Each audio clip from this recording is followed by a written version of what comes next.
So ma'am जैसे हम allopathy लेते हैं so it has some side effects. Homeopathy में ऐसे कोई साइड इफेक्ट्स है क्या? मैंने कभी सुना नहीं है। एक्चुअली होम्योपैथी में साइड इफेक्ट्स नहीं होते हैं, बहुत सेफ मेडिसिन होती है।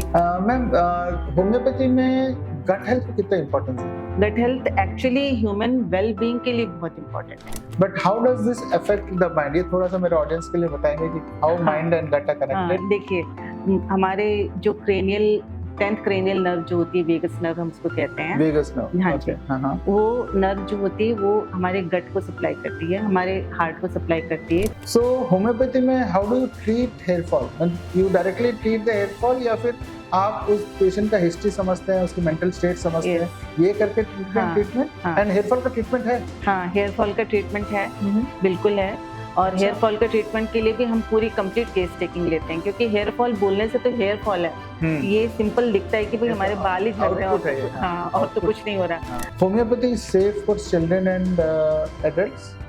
हाँ, होम्योपैथी सेफ हर किसी के लिए है।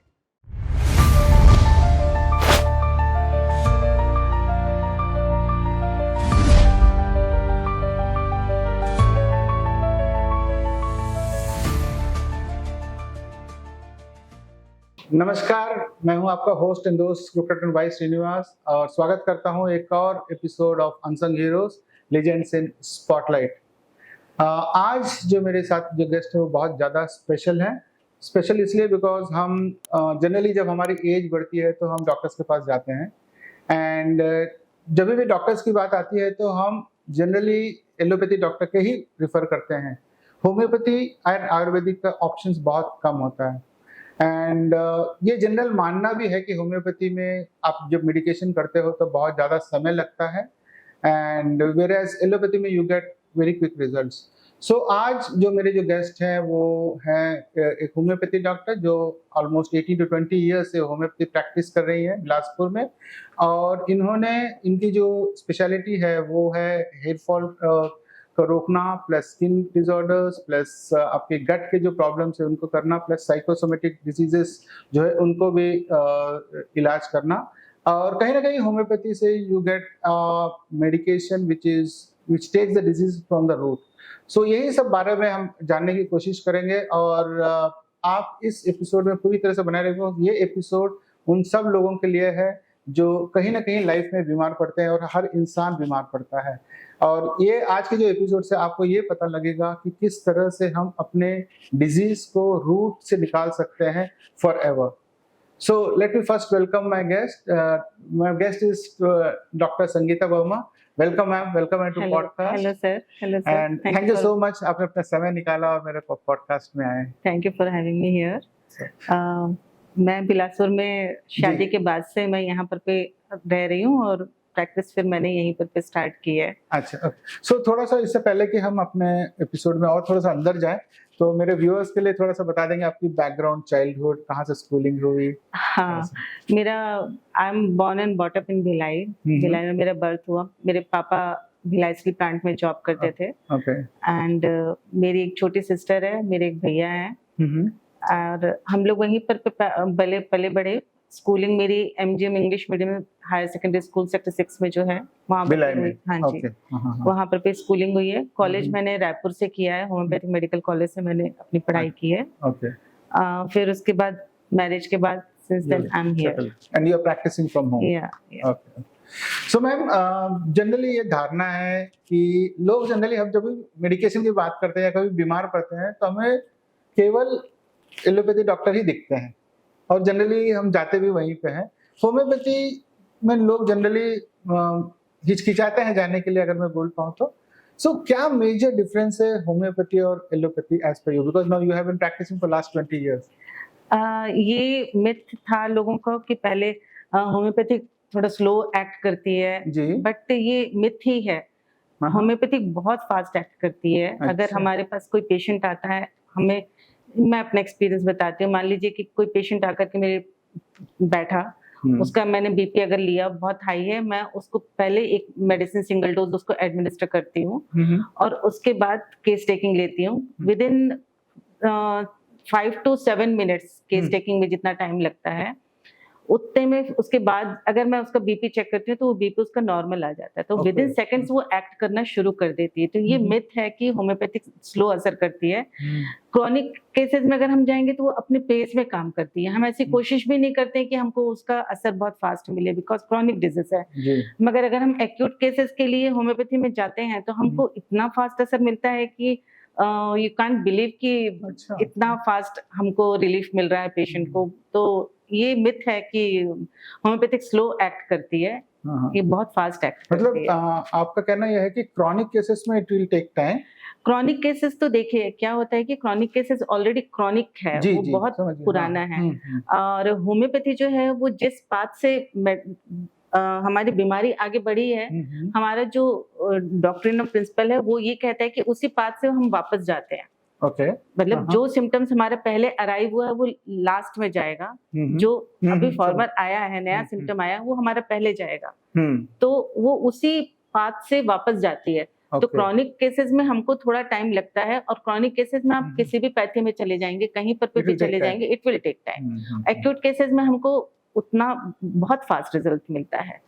तो ये मिथ है लोगों का कि होम्योपैथिक स्लो एक्ट करती है, it is very fast. Okay, so अगर मैं ये कहूँ कि जैसे एलोपैथी में हम जाते हैं तो हमको सिर दर्द हुआ तो सिर दर्द की दवाई देते हैं और इमीडिएटली सिर दर्द ठीक हो जाता है, बट सिर दर्द का रीजन कुछ और होता है। एक्चुअल हेडेक में भी सम गैस्ट्रिक प्रॉब्लम और सम अदर प्लेसेस। सो इस केस में जैसे आपने बताया कि होम्योपैथी में you go to the root cause of the disease and then give the treatment, whereas allopathy में इट गिव्स ऑन द मतलब सिम्टम्स पे। ये सही है? ये सही है।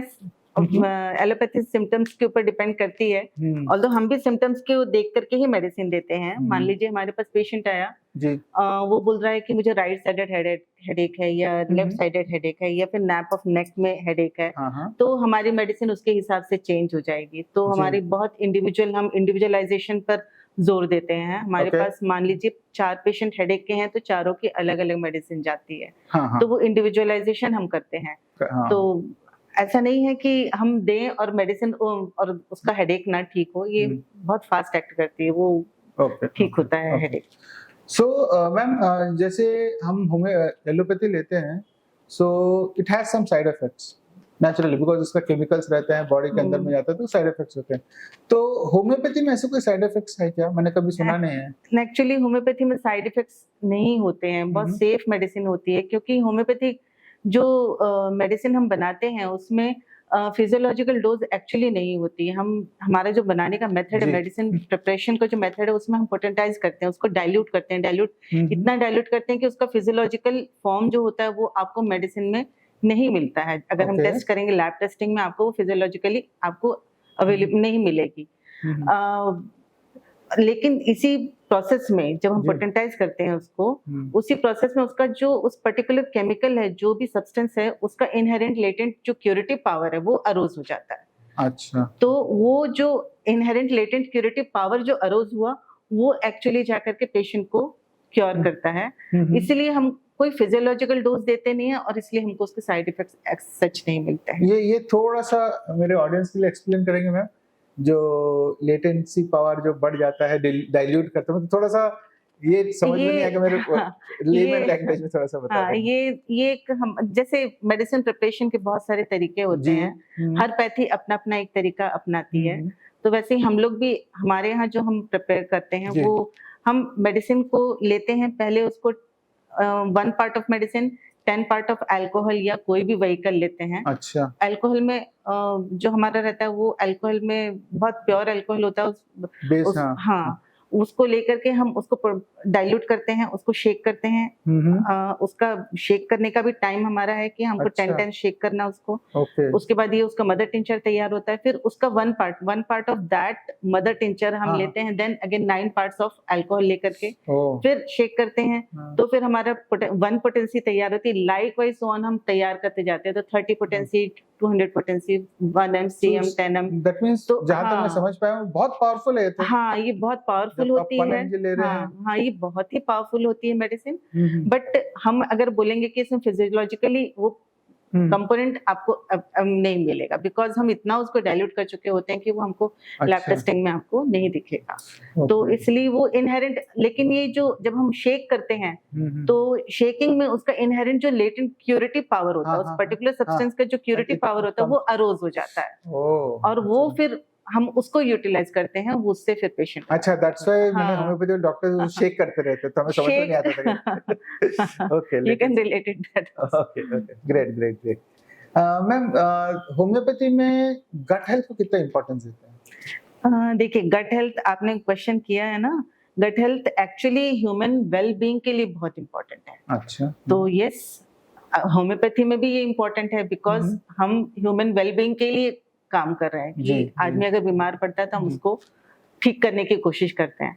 तो अगर कोई भी पेशेंट अगर उसकी गट हेल्थ बहुत अच्छी कंडीशन, वेल कंडीशनड है वो, तो हमको अपनी मेडिसिन का असर बहुत फास्ट मिलता है। तो yes, it is directly related to gut health. Okay, so अगर आपने बोल दिया कि अगर कोई भी इंसान का गट हेल्थ अगर अच्छा है तो आपका मेडिकेशन बहुत फास्ट ठीक होता है, बट आज के जमाने में जो हम खाना खा रहे हैं, प्रोसेस्ड फूड खा रहे हैं, फास्ट फूड खा रहे हैं, प्लस जो हमारी जो सब्जियां वगैरह भी आ रही हैं, they're all eradicated. So gut health बहुत अच्छा होना मेरे ख्याल से 1% होंगे या 2% होंगे, उससे ज्यादा के गट हेल्थ। हाँ, यस, आज के सिनेरियो में ये बहुत ही मुश्किल हो रहा है कि हम गट हेल्थ को कैसे मैनेज करें, हाउ टू मैनेज, क्योंकि गट हेल्थ सिर्फ अच्छी चीजें खाने से ही नहीं मेंटेन होगा। हमको अपने माइंड को भी बैलेंस करना पड़ेगा, हमारी सोच को भी हमको बैलेंस करना पड़ेगा। जितनी हमारे अंदर नेगेटिव थॉट्स आएंगे वो डायरेक्टली गट हेल्थ को अफेक्ट करेंगे।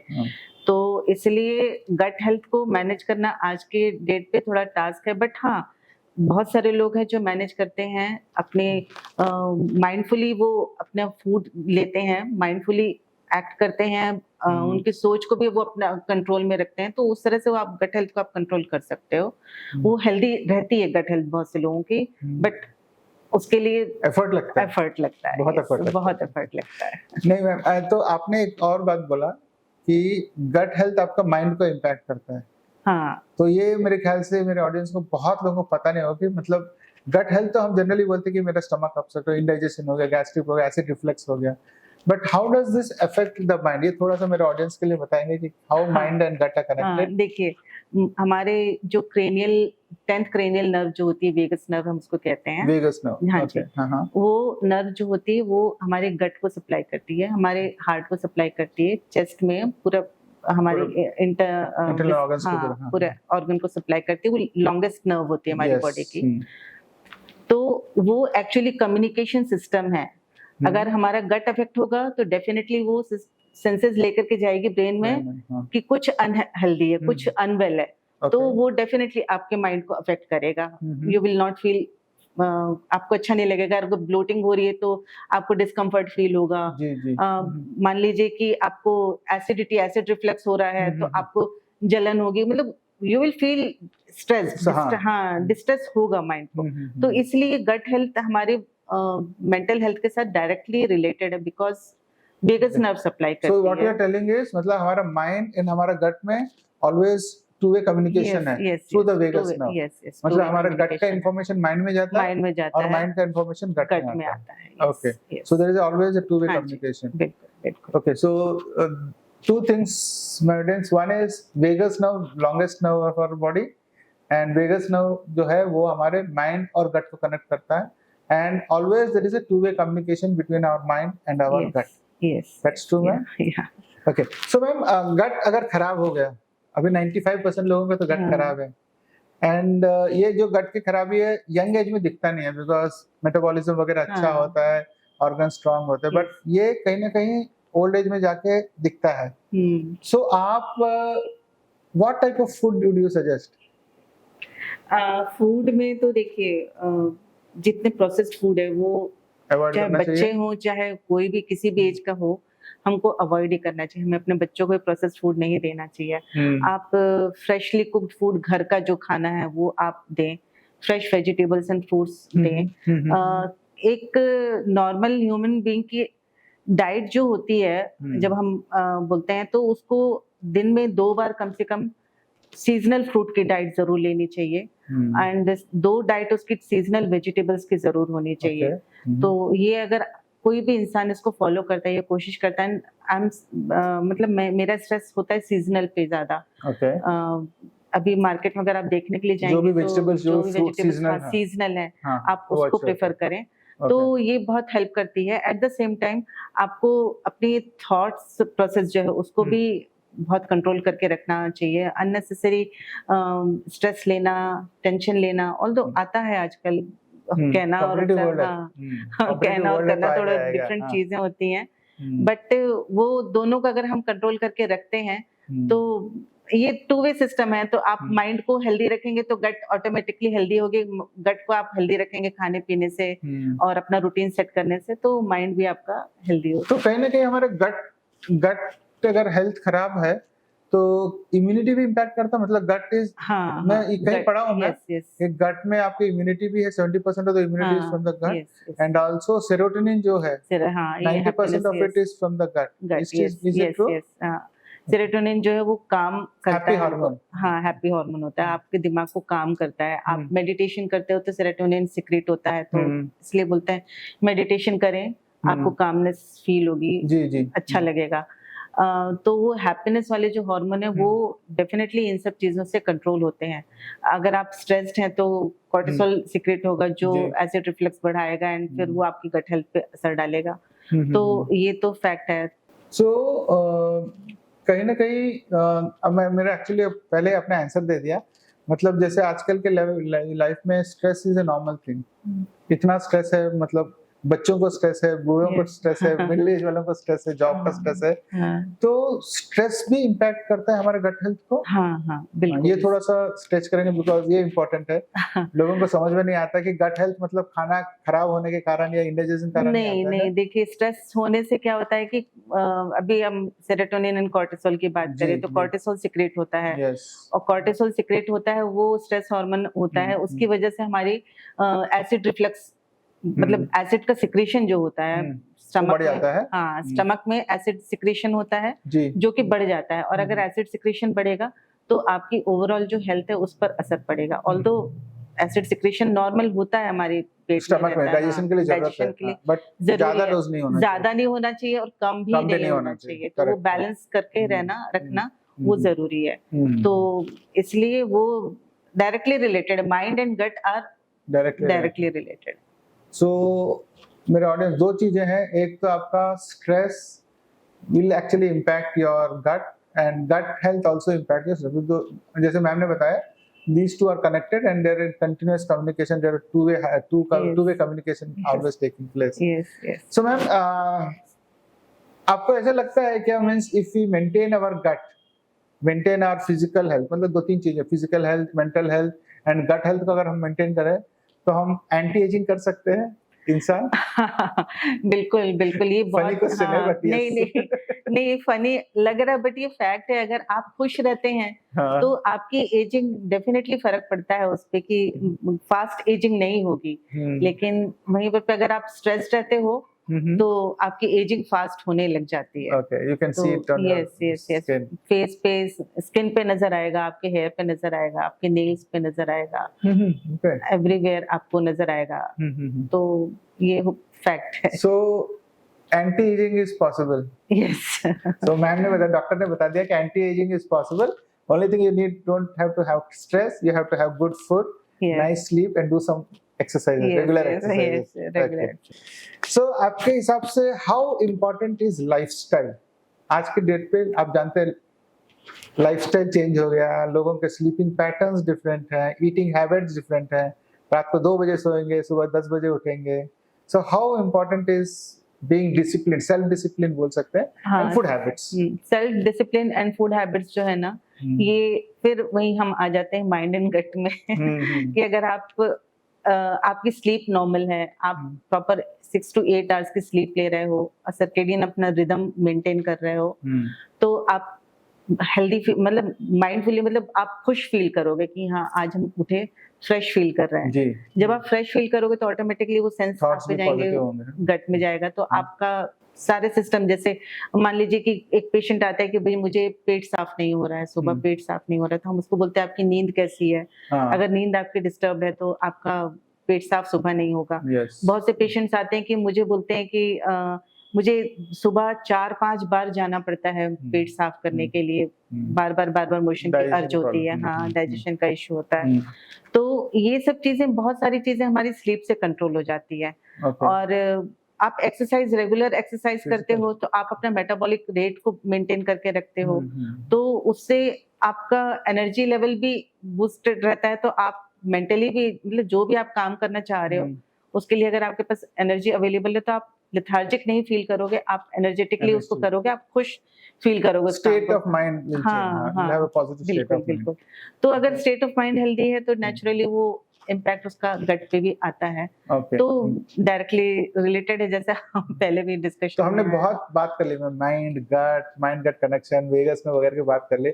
अब हम आते हैं होम्योपैथी पे। हाउ डज होम्योपैथी ट्रीट ये गट का जो प्रॉब्लम्स आता है? Is there any medicine for in the homeopathy की गट को ठीक कर ले, या it has to go through the normal diet process and lifestyle change process? देखिए, गट कहना चाहिए, गट जो होता है वो खाली मतलब एक कोई पर्टिकुलर ऑर्गन नहीं है, ये पूरा एक सिस्टम है, डाइजेस्टिव सिस्टम है हमारा। स्टमक, इंटेस्टाइन, स्मॉल इंटेस्टाइन, हाँ, लार्ज इंटेस्टाइन, लीवर भी आता है उसमें, पैनक्रियास भी आता है, सारे जूसेस यहीं से सिक्रेट होते हैं। बट आई थिंक ये भी एक बहुत बड़ी धारणा है, गट मींस केवल स्टमक ना, नहीं, स्टमक में नहीं आता, पूरा कंप्लीट डाइजेस्टिव सिस्टम जो होता है तो वो गट में आता है। तो अगर आप कहें कि होम्योपैथी में कोई एक मेडिसिन हो जो कि हमारे गट को हेल्दी कर दे, तो ये सही नहीं होगा, क्योंकि फिर हम इंडिविजुअलाइजेशन, हम हर एक पेशेंट का इंडिविजुअलाइजेशन करते हैं, और इंडिविजुअलाइजेशन करने के बाद मान लीजिए कि एक हमारे पास 4 पेशेंट्स बैठे हैं सिमिलर प्रॉब्लम के लिए, कि भाई मुझे एसिड रिफ्लक्स होता है, सबको एसिड रिफ्लक्स है, बट चारों की मेडिसिन अलग जाएंगी। हाँ, तो वो इंडिविजुअलाइजेशन से फिर हम उसको करेक्ट करते हैं। मगर ऐसा कहना गलत होगा कि एक मेडिसिन देने से हमारा पूरा कंप्लीट सिस्टम ठीक हो जाएगा, ये कहना गलत होगा। वो इंडिविजुअलाइजेशन, यहाँ पे डिफरेंस है मैम एलोपैथी एंड होम्योपैथी में। एलोपैथी में अगर एसिड रिफ्लक्स है तो एक ही टैबलेट आएगा, लेकिन आप बोल रहे हैं यहाँ पे अगर 4 पेशेंट है, सबका एसिड रिफ्लक्स सबका अलग-अलग है, तो इंडिविजुअलाइजेशन, हाँ, हमारे यहाँ हम इंडिविजुअलाइजेशन करते हैं। तो हमारे इंडिविजुअलाइजेशन जो होता है वो सिम्टम्स हम लेते हैं, केस टेकिंग करते हैं। केस टेकिंग में हमारा सबसे ज्यादा हमारा जो वेटेज होता है वो मेंटल सिम्टम्स के ऊपर रहता है, उसके बाद फिर पर्टिकुलर सिम्टम्स पे हम जाते हैं।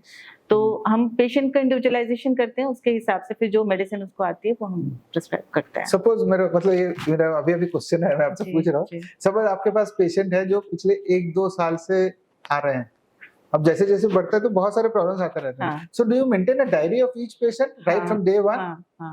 हाँ, हम हर मतलब हमें वो मेंटेन करना ही पड़ता है, क्योंकि ऐसे तो याद हो जाते हैं पेशेंट्स हमारे पास, अगर हंड्रेड्स ऑफ पेशेंट्स होंगे तो very difficult to understand the, हाँ, लेकिन वो मेंटेन करना पड़ता है। अच्छा, you maintain diary of every, वो मेंटेन मैं तो पेशेंट को ही देती हूँ, जो प्रिस्क्रिप्शन होता है वो उनको ही देती हूँ, आप मेंटेन करो अपना। ओके, मैं अपने पास वो नहीं रखती हूँ, बट वो मेंटेन करना जरूरी होता है। उसके तो पेशेंट अपना संभाल के रखेगा, नेक्स्ट टाइम आए तो लेके आएगा, वो अपना लेकर के आएगा। ओके। नाउ मैम, लाइक जैसे हेयर फॉल है या स्किन डिजीज है, they are related to this thing. So homeopathy में how do you treat hair fall? मतलब you directly treat the hair fall, या फिर आप उस पेशेंट का हिस्ट्री समझते हैं, उसकी मेंटल स्टेट समझते हैं, ये करके ट्रीटमेंट? एंड हेयर फॉल का ट्रीटमेंट है? हाँ, हेयर फॉल का ट्रीटमेंट है, बिल्कुल है। और हेयर फॉल के ट्रीटमेंट के लिए भी हम पूरी कंप्लीट केस टेकिंग लेते हैं, क्योंकि हेयर फॉल बोलने से तो हेयर फॉल है, ये सिंपल दिखता है कि भाई हमारे बाल ही झड़ रहे हैं, और तो कुछ नहीं हो रहा, बट इसके जो रूट्स हैं वो बहुत डीप सीटेड होते हैं, तो वो रूट्स तक हमको जाने के लिए, रूट कॉज फाइंड आउट करने के लिए हमको उसके डीप केस टेकिंग लगती है। केस टेकिंग के बाद ही फिर जो मेडिसिन आती है वो हम प्रिस्क्रिप्शन देते हैं पेशेंट को। तो मैम अभी जैसे अब जनरली शॉर्टकट है, कुछ भी बोलो, हेयर ट्रांसप्लांट के लिए बहुत जल्दी चले जाते हैं, they spend lakhs of rupees and go for hair transplant, but then जैसे आपने बोला तो रूट कॉज तो है ही है, हेयर ट्रांसप्लांट तो कर लिया, भले ही हेयर आ गया, so is it permanent? Hair transplant is a solution, permanent solution, और अगेन ऑफ थोड़े दिन के बाद फिर उसको, बिकॉज अंदर में रूट तो प्रॉब्लम है, फिर वापस स्टार्ट हो जाता है, ऐसे क्या है? मेरे को I don't know, just got this question, मैंने पूछ लिया आपसे। देखिए, ट्रांसप्लांट कराने के बाद भी वो, अगर आप हेल्दी लाइफस्टाइल आपकी नहीं नहीं अपनाओगे, तो फिर it will not sustain. So now जैसे हम एलोपैथी में बोलते हैं ma'am, if a child has too much of medication then it impacts his lifestyle and everything, and also old people के अगर हम एलोपैथी ज्यादा मेडिसिन लेते हैं तो इम्पैक्ट करता है। तो homeopathy is safe for children and adults? हाँ, होम्योपैथी सेफ हर किसी के लिए है। अच्छा, ओके। एवरी नहीं, मैं एडल्ट्स और चिल्ड्रन इसलिए बोले कि वो लोग नाजुक होते हैं। हाँ, नहीं, तो बीच से थोड़ा सा मेटाबॉलिज्म वगैरह ठीक रहता है। नहीं, हर किसी के लिए It's very safe. Yes, it's very safe. और now coming to the ladies problem, infertility problem आजकल बहुत ज्यादा हो गया, may be because of stress और late marriages whatever it is. So आपके होम्योपैथी में इनफर्टिलिटी का सॉल्यूशन है? हाँ, इनफर्टिलिटी का ट्रीटमेंट है। मैंने ही बहुत सारे केसेस मैनेज किए इनफर्टिलिटी के। अच्छा, तो इनफर्टिलिटी केस स्टडी मतलब ऑडियंस के लिए कि हाँ इनफर्टिलिटी हो सो तो ये हो जाएगा? नहीं, ये तो don't disclose the name, so any serious case where there not where infertility का केस है? इनफर्टिलिटी का केस देखिए, आजकल आपने सुना होगा बहुत ज्यादा लड़कियों को पीसीओडी एंड पीसीओएस की प्रॉब्लम हो जाती है। इसकी वजह से उनको कंसीव करने में प्रॉब्लम आती है जी। तो पीसीओडी पीसीओएस की जो प्रॉब्लम है हम होम्योपैथी में बहुत अच्छे से मैनेज करते हैं। मेरे बहुत सारी पेशेंट्स हैं जिनको पीसीओडी था, पीसीओएस था, उसके बाद फिर उन्होंने कंसीव किया and they have babies with them. तो इस तरह के केसेस हैं, बहुत सारे हैं। सो ऑडियंस, ये एक है कि होम्योपैथी में एक तो मैम ने मिथ निकाला कि homeopathy works slow whereas allopathy works faster. ये एक मिथ है, this is not a fact, एक। और दूसरा, इनफर्टिलिटी प्रॉब्लम जो हम लोग जनरली सोचते हैं कि होम्योपैथी में उसका इलाज नहीं होगा, but ma'am herself has told कि उन्होंने बहुत सारे केसेस सॉल्व किए इनफर्टिलिटी का। So homeopathy also has a solution for infertility. और सबसे बड़ी बात कि इसके कोई साइड इफेक्ट्स नहीं है, and it also works equally for children and adults. So these are few things which audience should know. And coming to the other part of ma'am, like routine हो गया, sleep routines, food routine, this is a common thing आजकल के इसमें। तो क्या हम homeopathy के through उसको रूटीन को लेके आ सकते हैं लोगों में, या फिर लोगों को सेल्फ अवेयर होना पड़ेगा, अपने आप चेंज करना पड़ेगा? देखिए, हम मेडिसिन से उनको हेल्प, मतलब बहुत ही बेकार क्वेश्चन है, बट यस नहीं, वही मैं आपको क्लियर कर रही हूँ। मेरे पास बहुत से लोग ऐसे आते हैं कि आप ये कर दो, मतलब सुबह नहीं उठ पा रहे हैं, आप ऐसी कुछ मेडिसिन दो कि मैं सुबह उठ जाऊं। उसी कारण देखिए, इसमें हम हेल्प कर सकते हैं, बट जब तक आपके अंदर से इच्छा नहीं होगी, आप नहीं करना चाहोगे तो मेडिसिन भी नहीं, एक्सटर्नली काम नहीं करेगा। सो बिलीफ रहना बहुत जरूरी है, और इंटरनल वो होना चाहिए कि हाँ मुझे चेंज होना है। बिल्कुल आपको चेंज के लिए खुद से खड़े होकर के एफर्ट लेना पड़ेगा। I think that is true everywhere ma'am, homeopathy हो, एलोपैथी हो, किसी भी पैथी में। अगर जब तक आपका सेल्फ बिलीफ नहीं है कि मेरे को करना है, कोई भी मेडिसिन काम नहीं करेगा। बिल्कुल। सो नाइस मैम, थोड़ा सा गट माइक्रोबायोम के बारे में बात करते हैं। हमने सुना है कि हमारे गट के अंदर में 100 ट्रिलियन बैक्टीरिया होते हैं, ठीक है, जिसको माइक्रोबायोम मतलब फ्लोरा एंड फौना बोलते हैं। तो ये थोड़ा सा आश्चर्य होता है कॉमन मैन को कि हमारे पेट के अंदर में कैसे बैक्टीरिया हो सकता है, जबकि ये बैक्टीरिया बहुत इंपॉर्टेंट होता है हमारा इसके लिए। तो थोड़ा सा गट माइक्रोबायोम के बारे में थोड़ा सा बताएंगे हमारे ऑडियंस को? देखिए, गट में जैसे आपने बताया कि गट में millions and trillions of bacteria होते हैं, वो हेल्दी बैक्टीरिया होते हैं। वो हमारे फूड को डाइजेस्ट करने में एंड एब्जॉर्प्शन में उनके बहुत इम्पोर्टेंट रोल, न्यूट्रिएंट्स को एब्जॉर्ब करने में उनका बहुत इम्पोर्टेंट रोल होता है। तो गट फ्लोरा एंड फौना जो होता है उसको मेंटेन करना, ये हम मेंटेन करते हैं by eating good food and healthy lifestyle को। प्रीबायोटिक प्रोबायोटिक, यस, जैसे प्रीबायोटिक प्रोबायोटिक्स की आजकल बहुत बात हो रही है, ये बहुत अच्छी चीजें होती हैं। हमें जैसे कर्ड जरूर लेना चाहिए। इस तरह से जैसे आज फर्मेंटेड फूड होता है, south Indian idli, yes, south Indian food जो होता है, फर्मेंटेड फूड जो होता है, इवन छत्तीसगढ़ में भी जो फर्मेंटेड राइस खाते हैं, उसको रात को पानी में भिगा के क्या बोलते हैं, बासी, बोरे बासी बोलते हैं। तो वो जो राइस का जो वाटर होता है, फर्मेंटेड जो होता है, वो विटामिन बी रिच हो जाता है, और उससे हमारा फ्लोरा एंड फौना बहुत अच्छे से मेंटेन होता है। तो अगर आप वैसे फूड लेते हो तो वो मेंटेन करना बहुत इजी होता है, and it's very necessary for each individual तो हम उसको मेंटेन करके चले गट माइक्रोबायोम को। तो मतलब जनरली बोलते हैं ना मैम कि जो फर्मेंटेड फूड सुबह में खाते हैं तो गरीब लोग खाते हैं। नहीं नहीं मतलब अब अमीर लोग भी उसको बना के खा रहे हैं। और उसी कारण मेरे ख्याल से गरीबों का स्ट्रेंथ बहुत अच्छा होता है। ये ऐसा इसलिए वो कम बीमार पड़ते हैं। आप देखिएगा जितना लेबर क्लास के लोग हैं वो कितना हार्ड लेबर करते हैं, कितना हार्ड जॉब करते हैं, उसके बावजूद फिट रहते हैं बिल्कुल, उनको कोई प्रॉब्लम नहीं होती है। दिस इज ट्रू विद गांव के लोग भी जो फार्मर्स होते हैं बिल्कुल इतना मेहनत करते हैं दिन पूरा, उसके बाद भी फिट रहते हैं। उनकी इम्यूनिटी कितनी स्ट्रांग होती है। आप सोचिए एक लेबर का बच्चा रेत में खेलता रहेगा ठंड के दिन में एक पतली सी शर्ट पहन करके, और हम अपने बच्चों को 4 स्वेटर पहनाते हैं, फिर भी हमको ऐसा लगता है कि बच्चे को सर्दी ना हो जाए। So ma'am coming to this thing, homeopathy and meditation, mindfulness meditation is very important. So homeopathy and meditation, क्या आप अपने पेशेंट्स को बताती हैं क्या you should also do meditation? Are they complement each other? Yes. थोड़ा सा मैं बोलती हूँ, जैसे मेरे पास अगर कोई पेशेंट आता है जिसको डाइजेस्टिव इश्यूज बहुत ज्यादा हैं जी, तो मैं उनको बोलती हूँ कि आप थोड़ा मेडिटेशन करो, थोड़ा सा अपने आप माइंड को काम करने की कोशिश करो। ये हेल्प करता है, बिल्कुल करता है। So meditation and homeopathy they complement each other. ये meditation actually complement to the health of a individual human body, तो ह्यूमन बॉडी, तो इसलिए वो होम्योपैथी को भी कॉम्प्लीमेंट करता है। सो लाइफ में we are just coming to an end of it. So life में एक ऐसा कौन सा मंत्र है जो इंसान को स्वस्थ रखेगा?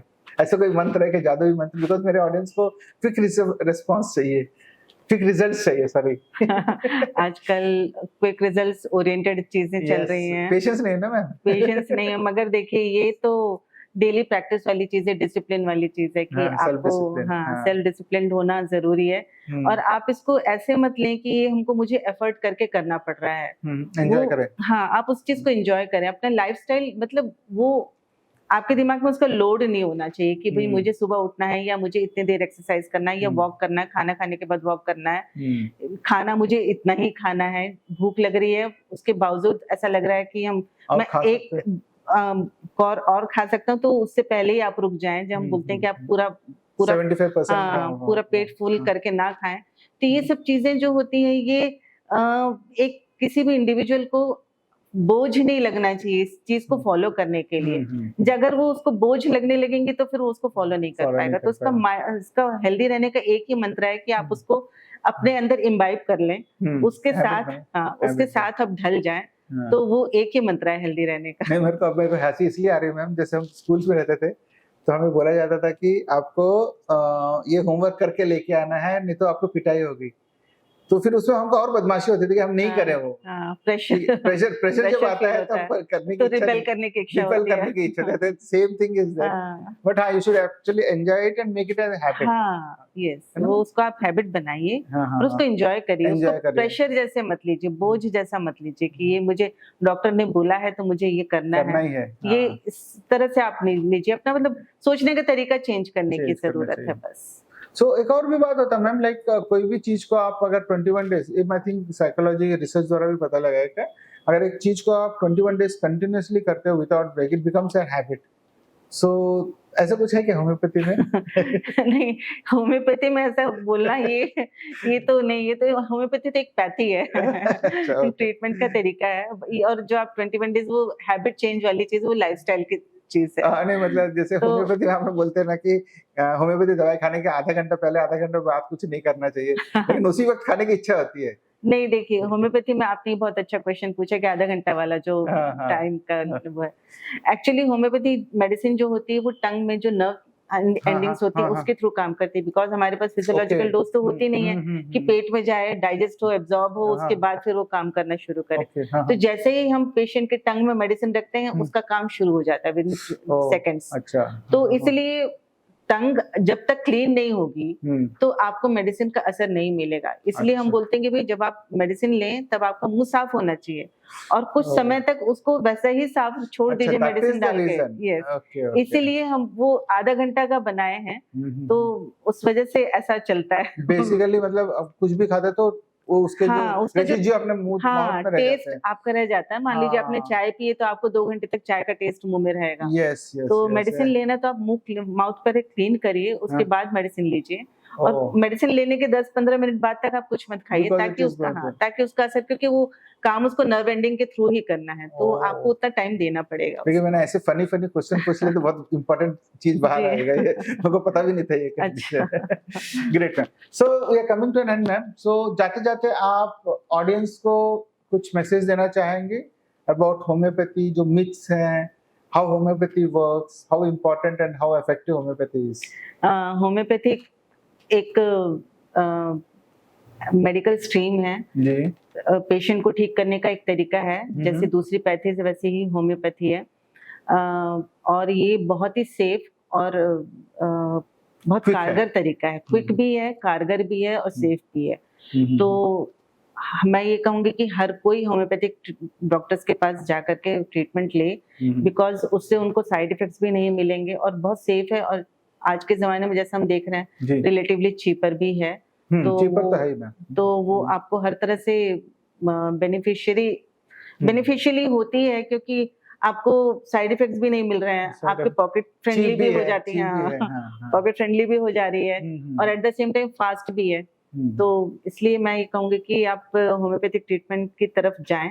ओके सो फ्रेंड्स आपने देखा आज की सो वेरी इंपॉर्टेंट हमने बहुत सारे मिथ्स हमने होम्योपैथी के बारे में जो सोचा था वो मैम ने आज क्लियर कर दिया तो one is homeopathy is safe it doesn't have any side effect it goes to the root cause of the disease and tries to cure the disease and जब आप कोई भी disease के root cause में जाते हो तो it goes permanently out of it and also homeopathy में you have treatment for everything infertility से लेकर हेयर फॉल से लेकर स्किन के लेकर बेसिकली गट को पूरा तरह से इम्प्रूव करते हैं and we also seen how our mind and gut are connected how the vagus nerve is a two way communication between our mind and the gut so it was overall a very good insights into homeopathy and ma'am ne bataya ki we should always go for homeopathy for mainly for two reasons one it is pocket friendly it is cheaper and second is it takes out the disease from the root so I hope you enjoyed it and this is going to be beneficial to most of my audience so till my next episode